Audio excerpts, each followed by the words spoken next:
Ayan, magandang, ay hindi para magandang tanghali mga kababayan.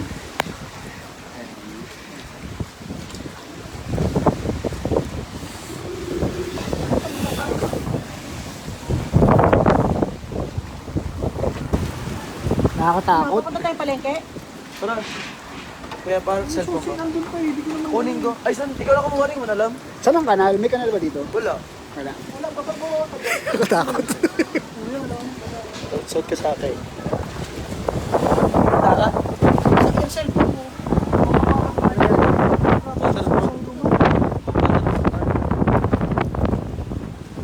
Ito yung sa loob. Oo, sakit na. Kita ka dito. Kita kayo dito. Para makita yung lahat ng ano. Tara. Nakakatakot. Hindi man. Oo, basa lang yung tuhod mo. Take care.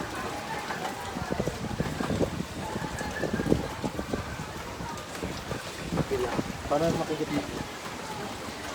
Tama, ito kanal eh. Ah, naliligo na kasi doon. Tara.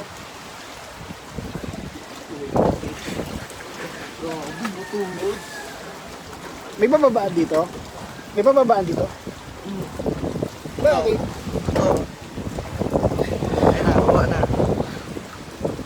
Okay. Baba. Ayun na.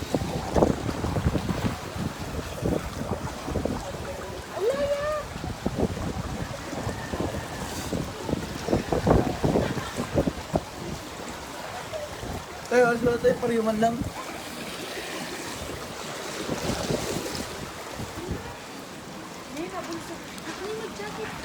Di, pareho lang naman. May jacket na ako eh. Punta tayo sa kanto. Baka mabuto niya. Kaya lamig. Alam mo ng bag. Kaya lamig ako. Tara, tara. Yan. Baka lumipad yun, no?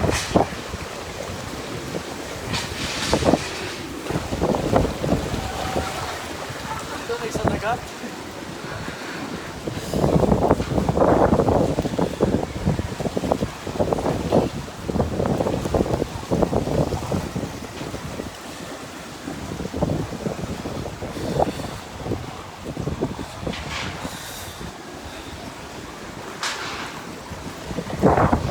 Ito po yung, medyo mahina na po yung ulan, pero at yung hangin. Pero ilang sa halos walang tigil na pag-ulan. Ito na yung resulta.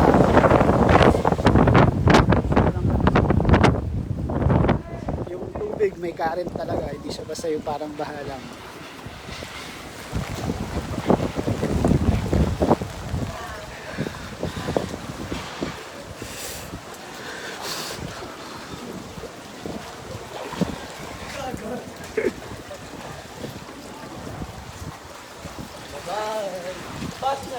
Sabi ko sa'yo na mag-jacket ka para hindi ka masugatan.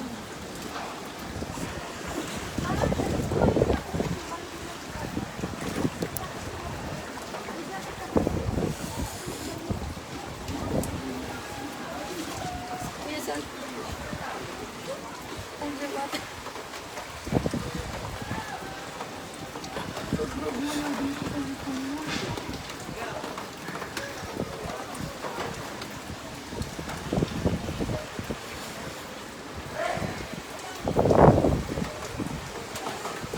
Noy, dahan-dahan may maapakan ka dyan, ha? Magandang balita na kahit paano tumigil na yung sobrang ang lakas ng hangin at ulan, pero ito naman ngayon, baha. Mag-jacket ka na. Ikaw ka lang. Ano na yun? Mag-jacket ka na. Ayun mo nga, mas siyalamig ako kasi yung ano, mas pumapasok. Ano yung susi? O, dahan-dahan lang. Sabi nung iba meron pa daw tong second wave, pero sana wala naman na kasi sobrang lakas talaga. Kanina nakakatakot dahil kitang-kita mo yung bugso ng hangin. Yung iba dito sa parting ito medyo hindi daw dito binabaha, pero ngayon mataas. Kaya yung iba doon sa may bandang palengke ng Ligao sa may barangay Tinago, pagkatapos tumila ng ulan, yung iba nagpupuntahan na sa may palengke para tignan yung kanilang mga pwesto dahil doon daw halos aabot na ng dibdib yung taas ng tubig.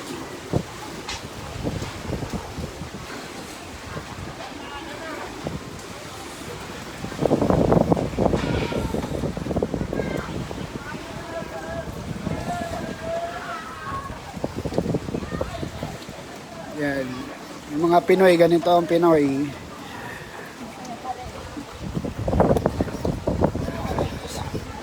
Ganito ang Pinoy sa gitna ng mga sakuna at trahedya.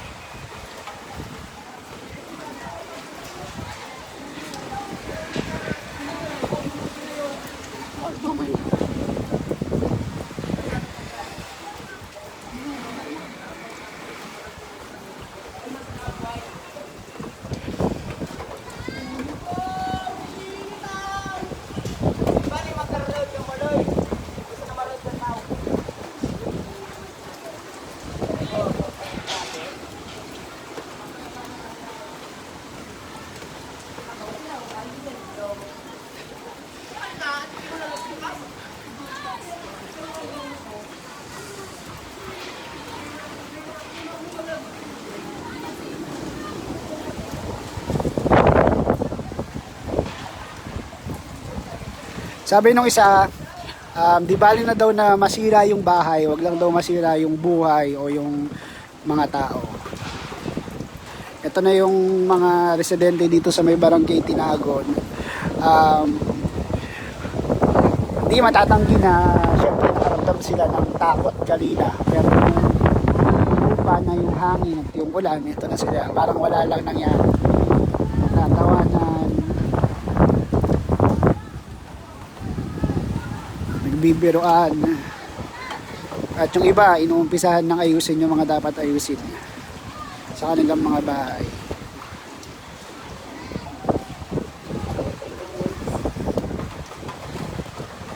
Dito ka lang yata makakita ng ganyan. Bahana pero nakangiti pa.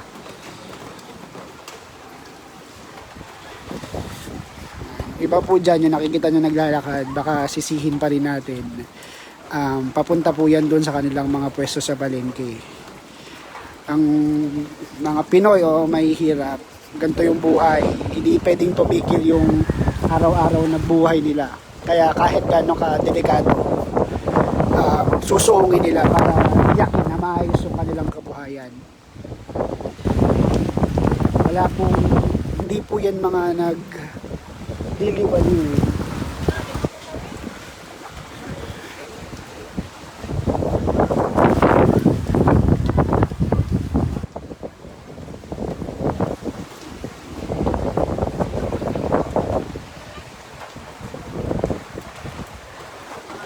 Wala tayong balita Dayan Kamasis dun sa Malinaw, Albay. Pero yung tindi, kung napanood nyo yung kanina nating live, yung tindi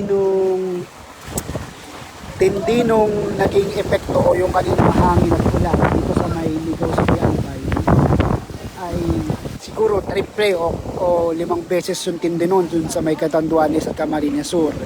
Kaya kung may mga kamag-anak kayo nandoon mismo, kamustahin ninyo kung may signal. Actually nawalan tayo ng signal kanina kaya bila natin tinigil yung live. Pero ngayon medyo dahil siguro humupa na ng bagya yung ulan ng tiong hangin, nabalik na o na-restore na yung signal. Pero medyo lumalakas-lakas uli yung hangin. Wala nang mahina na yung ulan pero yung hangin medyo lumalakas na naman. Sa mga kababayan natin sa Bicol, maaari ho kayo magpadala ng picture para po maibahagi din sa atin.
Brent Mendoza, mag-ingat po kayong lahat dyan, sir, sa Pangasinan.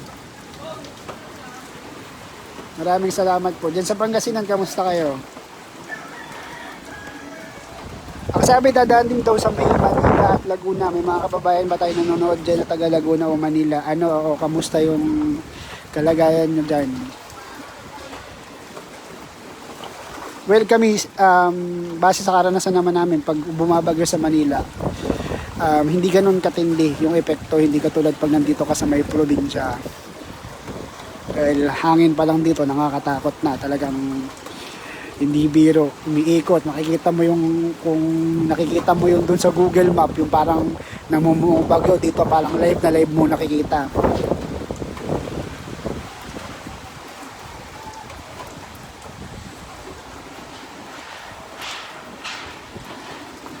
Sa Ligao City, Albay po ito, Barangay Tinago.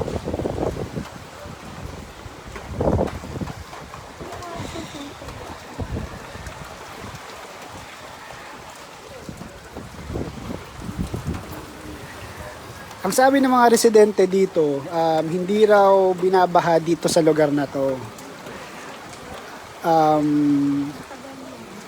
Kahit daw nung panahon nung Reming, hindi raw sila, o hindi umabot ng ganito kataas yung baha. Pero ito, dahil sa walang tigil na ulan magmula pa kaninang umaga, ito na yung inabot ng baha. Ito yung magpapatunay kung gaano kadami yung ibinuhos na ulan.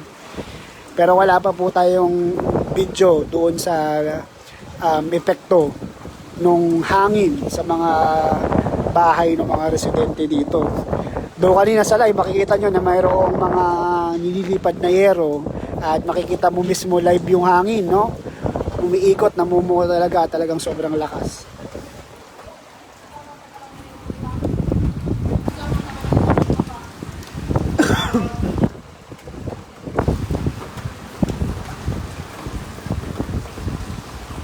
Oh,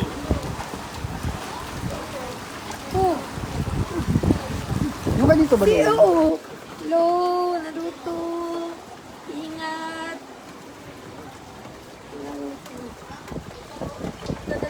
Sa Pasig daw, sabi ni Kirk, mahina pa daw yung ulan. Hindi yata masyadong aabutin dyan, pero mag-ingat pa rin kayo, maghanda kayo. Actually, dito sa Kabikulan, dito sa May Ligao City, kahapon pa lang, sinuspindi na ng gobyerno yung lahat ng mga operasyon sa pampubliko at pampribadong mga kumpanya o mga tindahan. Pinaalala na sila na bawal na o magligpit na at nagsimula na rin sila o nagpatuloy sila doon sa repacking ng mga relief goods na inihahanda ng lokal na pamahalaan ng Ligao o ng Albay. Maganda dahil dito sila, kaya lagi ang sinasabi, laging zero casualty o halos minimal yung casualty dahil nandun sila lagi sa may preventive measure. Ibig sabihin, hindi na kailangan umuulan pa kahapon, matindi ang sikat ng araw, pero alas 12 pa lang ng tanghali, pinauwi na lahat ng mga nasa palengke.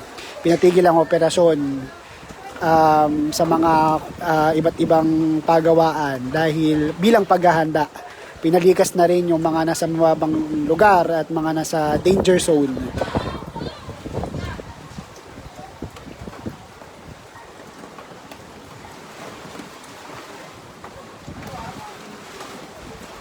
Sabi ni Brent Mendoza, medyo maayos naman po dito sa Pangasinan, sir. Makulumlim at medyo maulan. Sobrang lakas po ng hangin dyan sa inyo, napanood namin kanina. Buti naman at medyo safe kayo dyan sa Pangasinan. Pero ang iniisip natin ngayon, yung mga kababayan natin na nandun sa Camarines Sur, Catanduanes, sa Quezon, Laguna, isipin nyo yung kaninang takot ng mga tao sa amin, kahit nga mismo sa amin. Bato pa yung bahay namin, medyo maayos yung bahay. Yung yero, medyo naayos din bago ang bagyo. Pero talagang inuuga. Talagang halos gustong liparin. Iniisip namin, paano pa yung mga nandoon mismo o may mga hindi naman ganun ka-stable na struktura ng bahay. May mga barong-barong.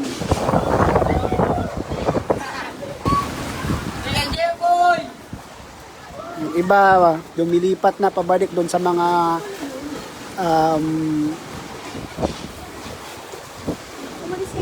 sa kanilang mga lugar. Wala na kayong matutulungan, pasang-basa lahat yung tama namin.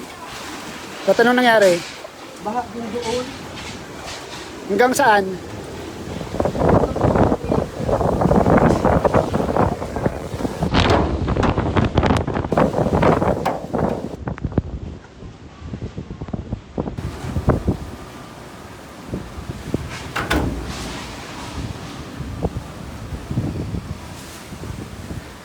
Sabi ni Sunshine Christy, thank you po sir sa palive nyo. Ang hirap maghanap ng updates dito sa internet. Iba talaga nung may ABS-CBN pa. Ayaw nating mamuliti sa panahon ng trahedya, pero sa totoo lang ho Teka, isa rin yun sa mga malaking epekto nung kawalan nung pumapalo to, baka hampasin kayo, nung ABS-CBN, no?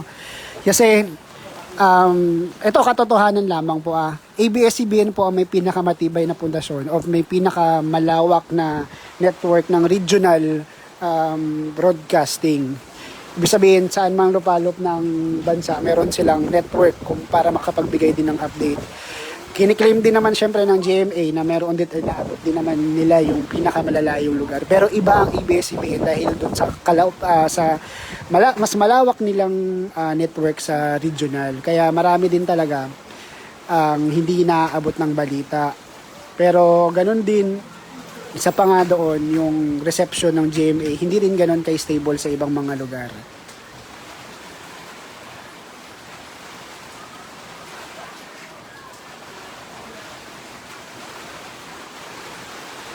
Sa Pinit, medyo malapit yun dito. Asahan natin na medyo lubog na rin sa baha. Pero ang maganda dito po sa Mailigaw,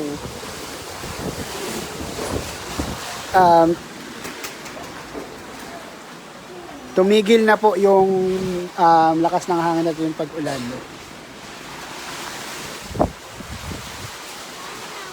Babalik ko tayo mamaya ulit. Maraming salamat po.